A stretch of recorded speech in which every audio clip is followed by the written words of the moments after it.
Hello dear students, myself doctor Ajay Singh. और आज मैं जो टॉपिक आप लोगों से डिस्कस करने जा रहा हूँ वो है signalling of plant hormones. Signalling of plant hormone एक बहुत इंपॉर्टेंट टॉपिक है, न सिर्फ सीएसआईआर और गेट एग्जाम के पॉइंट ऑफ व्यू से, बल्कि डिफरेंट एमएससी एंट्रेंस और पीएचडी एंट्रेंस एग्जाम्स के लिए भी। तो चलिए स्टार्ट करते हैं। सबसे पहले मैं आप लोगों को बताना चाहता हूं, हम प्लांट हार्मोन्स को प्लांट ग्रोथ रेगुलेटर्स भी कहते हैं, यानी वो केमिकल्स जो प्लांट की ग्रोथ को रेगुलेट कर सके। प्लांट ग्रोथ रेगुलेटर्स की कुछ स्पेसिफिक प्रॉपर्टीज हैं, जैसे कि प्लांट ग्रोथ रेगुलेटर्स हमेशा प्लांट सेल के अंदर ही सिंथेसाइज्ड होता है।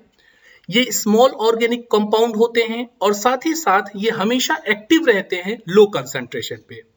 जैसा कि मैंने बताया, प्लांट ग्रोथ रेगुलेटर्स प्लांट की ग्रोथ को रेगुलेट कर सकते हैं, इसलिए ये प्लांट की ग्रोथ को पॉजिटिवली भी रेगुलेट करते हैं और प्लांट ग्रोथ को नेगेटिवली भी रेगुलेट करते हैं। और इसी की बेसिस पे प्लांट ग्रोथ रेगुलेटर्स को दो कैटेगरी में डिफरेंशिएट किया गया, that is plant growth promoters और plant growth inhibitors. Plant growth promoters में हम उन हार्मोन की प्रेजेंस देखते हैं जो प्लांट की ग्रोथ को पॉजिटिवली प्रमोट करते हैं, जैसे कि auxin, gibberellic acid and cytokinin. साथ ही साथ प्लांट ग्रोथ इनहिबिटर्स में हमने स्ट्रेस हार्मोन को कैरेक्टराइज किया है, जैसे कि एब्सिसिक एसिड और एथाइलिन। जब भी हम प्लांट हार्मोन की स्टडी करते हैं तो प्लांट हार्मोन में हमें तीन चीजों का ध्यान रखना होता है। सबसे पहला पार्ट प्लांट हार्मोन की बायोसिंथेसिस, उसकी सिग्नलिंग, और लास्ट पार्ट है उसका फिजियोलॉजिकल रिस्पांस, यानी वो प्लांट हार्मोन प्लांट के अंदर क्या चेंजेस लाता है। आज जो हम टॉपिक पढ़ने जा रहे हैं वो है सिग्नलिंग ऑफ प्लांट हार्मोन, और जो दो हार्मोन हमने लिया है that is auxin and gibberellic acid. तो सबसे पहले हम लोग डिस्कस करने जा रहे हैं ऑक्सिन सिग्नलिंग पाथवे। किसी भी हार्मोन की सिग्नलिंग को पढ़ते समय हमें उस सिग्नलिंग में इन्वॉल्व होने वाले डिफरेंट फैक्टर्स की भी स्टडी करनी होती है। और ऑक्सिन की सिग्नलिंग में हमें डिफरेंट फैक्टर्स देखने को मिलते हैं, जैसे कि receptor, refresher, promoter and activator. सबसे पहले मैं ऑक्सिन के रिसेप्टर को आप लोगों से डिस्कस करना चाहता हूं। ऑक्सिन के रिसेप्टर को यहाँ पे नाम दिया गया है TIR1/AFB receptor. TIR1 stands for transport inhibitor resistance 1। ये एक इंट्रासेलुलर रिसेप्टर होता है। जैसा कि आप लोगों को पता है, सेल रिसेप्टर्स जो रिसेप्टर्स होते हैं वो दो टाइप के होते हैं। कुछ रिसेप्टर्स सेल की प्लाज्मा मेम्ब्रेन पे प्रेजेंट होते हैं, हम उन्हें नाम देते हैं सेल सरफेस रिसेप्टर। वहीं कुछ रिसेप्टर्स सेल के अंदर या तो साइटोसोल में या न्यूक्लियस में प्रेजेंट होते हैं, और उन रिसेप्टर्स को हम नाम देते हैं इंट्रासेलुलर रिसेप्टर्स। तो ऑक्सिन का जो रिसेप्टर है वो इंट्रासेलुलर नेचर का है। साथ ही साथ इन रिसेप्टर्स में एफ बॉक्स प्रोटीन भी प्रेजेंट होती है, और ये जो एफ बॉक्स प्रोटीन होती है वो कंपोनेंट होती है एचसीएफ की।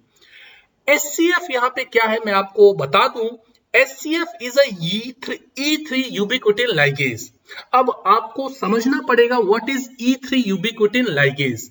जब भी सेल के अंदर किसी भी प्रोटीन का डिग्रेडेशन होता है तो यूबिक्विटिन की टैगिंग होती है, यानी अगर कोई भी एंजाइम जिसके पास यूबिक्विटिन लाइगेज एक्टिविटी है वो उस प्रोटीन में यूबिक्विटिन को टैग कर देगा, यानी यूबिक्विटिन को वहां ऐड कर देगा, और 26S प्रोटियासोम उस यूबिक्विटिन टैगिंग को पहचान कर उस पर्टिकुलर प्रोटीन को डिग्रेड कर देती है। इसके साथ ही साथ जो रिप्रेसर हमें देखने को मिल रहा है ऑक्सिन सिग्नलिंग में, उसका नाम है OXIAA repressor. Motor is OXRE, जो कि है ऑक्सिन रिस्पांस एलिमेंट। ये प्रमोटर है ऑक्सिन रिस्पांस जीन का, और इसके पास एक कंजर्व्ड सीक्वेंस होता है 5 प्राइम टू 3 प्राइम एंड पे, दैट इज TGT-CTC। और लास्ट में हम देखते हैं ऑक्सिन रिस्पांस फैक्टर, जो कि एक्टिवेटर होता है। आपको पता होना चाहिए promoter must be bound with several activators to increase the rate of transcription. अब हम लोग डिटेल में ऑक्सिन की सिग्नलिंग को समझेंगे। ऑक्सिन की सिग्नलिंग को समझने के लिए हम दो डायग्राम यूज करेंगे। पहले डायग्राम में हम देखेंगे कि ऑक्सिन के एब्सेंस में सेल के अंदर क्या पोजीशन रहती है और जब ऑक्सिन सेल के अंदर एंट्री करता है तो वो क्या चेंजेस लाके देता है। देखिए, सबसे पहले हम बात करने जा रहे हैं इन एब्सेंस ऑफ ऑक्सिन। जैसा कि मैंने बताया, ऑक्सिन रिस्पांस जीन के साथ बाइंड किए रहते हैं ऑक्सिन रिस्पांस एलिमेंट जो कि प्रमोटर होते हैं, और इन प्रमोटर से बाइंड किए रहते हैं डिफरेंट एक्टिवेटर्स, और उन एक्टिवेटर्स का नाम है ARF, that is auxin response factor. लेकिन जब तक ऑक्सिन सेल के अंदर प्रेजेंट नहीं होता है तब तक ऑक्स IA, जैसा कि मैंने पिछले स्लाइड में बताया था, ऑक्स IAA एक रिप्रेसर है जो कि रिप्रेस किया रहता है, जो इनहिबिट किया रहता है इस एक्टिवेटर को। आप देख सकते हैं aux IA is the inhibitor of ARF, और जब तक एक्टिवेटर इनहिबिट रहेगा प्रमोटर एक्टिवेट नहीं हो पाएगा, और प्रमोटर एक्टिवेट ना होने से ऑक्सिन रिस्पांस जीन एक्टिवेट नहीं होंगे, उनका ट्रांसक्रिप्शन नहीं होगा, और जब ऑक्सिन रिस्पांस जीन का ट्रांसक्रिप्शन नहीं होगा तो हमें ऑक्सिन की सिग्नलिंग देखने को नहीं मिलेगी, या दूसरे शब्दों में हम कहें तो ऑक्सिन जो प्लांट के अंदर रिस्पांस ला के देता है वो रिस्पांस हमें देखने को नहीं मिलेंगे। बात करने जा रहे हैं जब ऑक्सिन सेल के अंदर एंट्री लेता है। आप देख सकते हो ऑक्सिन सेल के अंदर एंट्री ले रहा है, और ऑक्सिन जैसे ही सेल के अंदर एंट्री लेगा वो सबसे पहले बाइंड करेगा अपने रिसेप्टर से, और जैसा कि मैंने आपको बताया था ऑक्सिन के रिसेप्टर का नाम है TIR1/AFP। आप देख सकते हो ऑक्सिन सेल के अंदर आते ही अपने एक इंट्रासेलुलर रिसेप्टर के साथ बाइंड करता है। यहां पे मैं आपको बताना चाहता हूं, this auxin receptor has dual role. पहले रोल में आपने देखा कि वो ऑक्सिन के साथ बाइंड कर सकता है, लेकिन आपको याद होगा this auxin receptor has a E3 ubiquitin ligase activity, यानी वो ऑक्सिन के साथ बाइंड भी कर सकता है और साथ ही साथ जरूरत पड़ने पे किसी प्रोटीन को 26S प्रोटियोसोम के थ्रू डिग्रेड भी कर सकता है। तो जैसा कि आपने देखा ऑक्सिन सेल के अंदर एंट्री किया, अपने रिसेप्टर से बाइंड किया, और ये रिसेप्टर ऑक्सिन को न्यूक्लियस में लेके जाता है। जैसे ही ऑक्सिन अपने रिसेप्टर से बाइंड करता है, ऑक्सिन और रिसेप्टर का जो ये कॉम्बिनेशन होता है ये जाके बाइंड कर जाता है ऑक्स IAA रिप्रेसर के साथ। आप देख सकते हो ऑक्सिन और ऑक्सिन के रिसेप्टर ने बाइंड कर लिया ऑक्स IAA रिप्रेसर को, और जैसा कि मैंने बताया था ऑक्सिन के रिसेप्टर के पास E3 यूबिक्विटिन लाइगेज एक्टिविटी होती है। आप देख सकते हैं कि ऑक्सिन के रिसेप्टर ने ऑक्स IA रिप्रेसर पे यूबिक्विटिन की टैगिंग कर दी। इस यूबिक्विटिन टैगिंग से ऑक्स IAA रिप्रेसर का डिग्रेडेशन हो जाता है। अब आप समझ सकते हो जैसे ही ऑक्स IAA रिप्रेसर का डिग्रेडेशन हो जाएगा, ARF जो कि एक्टिवेटर था सिग्नलिंग का, अब वो फ्री हो जाएगा या वो एक्टिवेट हो जाएगा। ARF के एक्टिवेट होते ही ऑक्सिन रिस्पांस एलिमेंट जो कि प्रमोटर हैं सिग्नलिंग के वो भी एक्टिवेट हो जाएंगे, और ऑक्सिन रिस्पांस जीन भी एक्टिवेट हो जाएंगे। आप देख सकते हो यहाँ एक और ध्यान देने वाली बात है, जो ARF था उसका डाइमर का फॉर्मेशन होता है, यानी जो डाइमर ऑफ ARF होते हैं वो उनके पास सफिशिएंट पावर होता है इनिशिएट कराने के लिए ट्रांसक्रिप्शन को। आप देख सकते हो इस डायग्राम में ARF के डाइमर का फॉर्मेशन हुआ, और उस डाइमर फॉर्मेशन से ऑक्सिन रिस्पांस एलिमेंट एक्टिवेट हुए, जिससे ऑक्सिन रिस्पांस जीन की ट्रांसक्रिप्शन स्टार्ट हुई और ऑक्सिन की सिग्नलिंग भी स्टार्ट हुई। हम कह सकते हैं किस तरीके से ऑक्सिन की प्रेजेंस में ऑक्सिन की सिग्नलिंग स्टार्ट हुई, या ऑक्सिन के जो डिफरेंट फिजियोलॉजिकल रिस्पांस हैं। हम ढेर सारे ऑक्सिन के फिजियोलॉजिकल रिस्पांस पढ़ते हैं, जैसे कि apical dominance, phototropism, growth promotion, ऐसे बहुत से क्या बोलते हैं ऑक्सिन के रिस्पांस हैं, वो सारे हमें देखने को मिलते हैं जब ऑक्सिन सेल के अंदर एंट्री लेता है। आई होप ये आपको क्लियर होगा। Now we are going to discuss gibberellic acid signalling pathway. Gibberellic acid signalling pathway बहुत सिमिलर है ऑक्सिन सिग्नलिंग से, और अगर आपने ऑक्सिन सिग्नलिंग पाथवे को समझ लिया है तो जिब्रेलिक एसिड सिग्नलिंग पाथवे समझने में आपको ज़्यादा परेशानी नहीं होगी।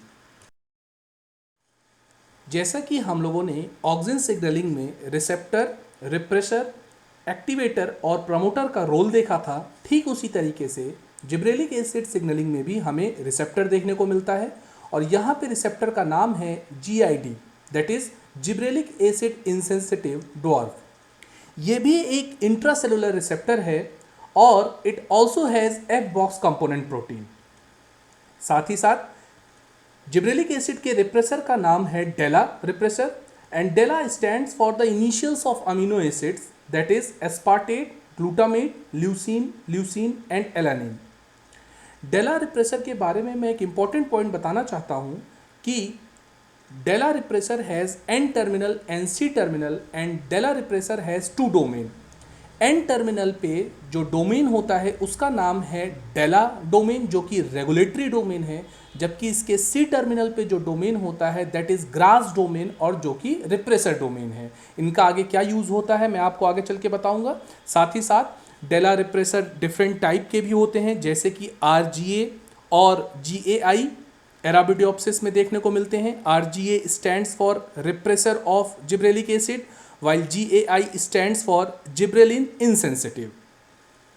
इसके साथ ही हम देखते हैं डेला प्रोटीन के डिफरेंट टारगेट्स होते हैं जैसे कि phytochrome interacting factor that is PIFs, और ये phytochrome interacting factors transcription factors होते हैं जो कि इंटरनोडल इलोंगेशन में हेल्प करते हैं। साथ ही साथ डेला की एक और टारगेट प्रोटीन होती है दैट इज प्रीफोल्डिंस जो कि मॉलिक्यूलर चैपरॉन्स होते हैं that helps in other protein folding. अब हम लोग देखेंगे कि जिब्रेलिक एसिड की सिग्नलिंग एक्चुअल में कैसे होती है। सबसे पहले हम बात करेंगे जब जिब्रेलिक एसिड सेल में नहीं होता है तो क्या चीज़ें प्रेजेंट होती हैं। आपको याद होगा ऑक्सिन सिग्नलिंग में भी सेम यही स्ट्रक्चर देखने को मिला था, जहां ऑक्सिन रिस्पॉन्सिव जीन को के साथ एक्टिवेटर और प्रमोटर लगे हुए थे, वहीं एक्टिवेटर को इनहिबिट करने के लिए OXIAA रिप्रेसर था।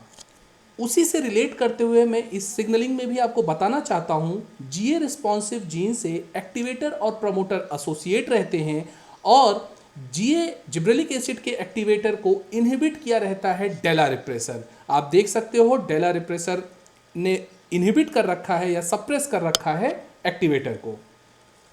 जब तक एक्टिवेटर इनहिबिट रहेगा प्रमोटर एक्टिवेट नहीं होगा, जिससे GA रिस्पॉन्सिव जीन्स के ट्रांसक्रिप्शन नहीं होंगे और हमें जिब्रेलिक एसिड की सिग्नलिंग देखने को नहीं मिलेगी। यानी हम दूसरे शब्दों में कहें तो जिब्रेलिक एसिड के जो फिजियोलॉजिकल रिस्पॉन्स होते हैं वो हमें देखने को नहीं मिलेंगे। अब हम बात करेंगे जब जिब्रेलिक एसिड सेल में एंट्री करता है तो क्या चेंजेस होते हैं। आपको याद होगा जिब्रेलिक एसिड के रिसेप्टर के बारे में that is GID, gibberellic acid insensitive dwarf. और आप देखते हैं जैसे ही जिब्रेलिक एसिड सेल के अंदर एंट्री करता है वो अपने रिसेप्टर से जाके बाइंड करता है।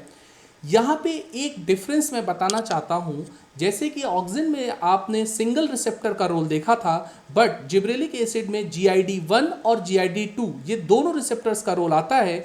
GID1 और GID2 जाके बाइंड करते हैं, आप देख सकते हो डायग्राम में GID1 और GID2 जाके बाइंड करते हैं किसके साथ, ग्रास डोमेन के साथ। आपको याद होगा जिब्रेलिक एसिड के रिप्रेसर के 2 डोमेन होते हैं, डेला डोमेन और ग्रास डोमेन।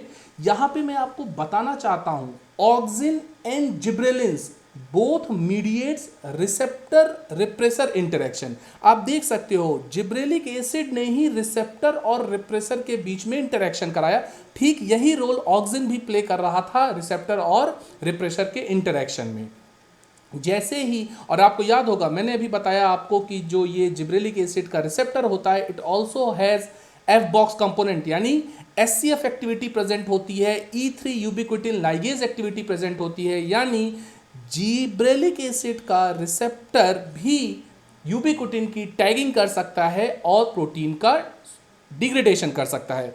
उसी क्रम में हम आगे देखते हैं, जैसे ही जिब्रेलिक एसिड का रिसेप्टर जिब्रेलिक एसिड के रिप्रेसर से बाइंड करता है, जिब्रेलिक एसिड के रिप्रेसर की प्रोटियासोमल डिग्रेडेशन हो जाता है और एक्टिवेटर एक्टिवेट हो जाता है, जिससे वो प्रमोटर को सिग्नल देता है और GA रिस्पॉन्सिव जीन की ट्रांसक्रिप्शन स्टार्ट होती है और हमें जिब्रेलिक एसिड के डिफरेंट रिस्पॉन्स देखने को मिलते हैं। हमें और आपको पता है gibberellic acid has a very prominent role in seed germination, flowering as well as internodal elongation. ये सारे रिस्पॉन्स हमें देखने को मिलते हैं जब जिब्रेलिक एसिड सेल में एंट्री करता है। आई होप ये जिब्रेलिक एसिड और ऑक्सिन की सिग्नलिंग आपको क्लियर हो गई होगी। नेक्स्ट वीडियोस में मैं आप लोगों के साथ डिफरेंट फाइटो हार्मोन्स की सिग्नलिंग और उनके फिजियोलॉजिकल रिस्पॉन्स को डिस्कस करूंगा।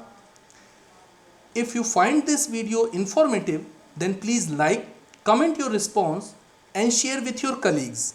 और हाँ, अगर आपने अभी तक चैनल को सब्सक्राइब नहीं किया है तो प्लीज़ सब्सक्राइब दिस चैनल।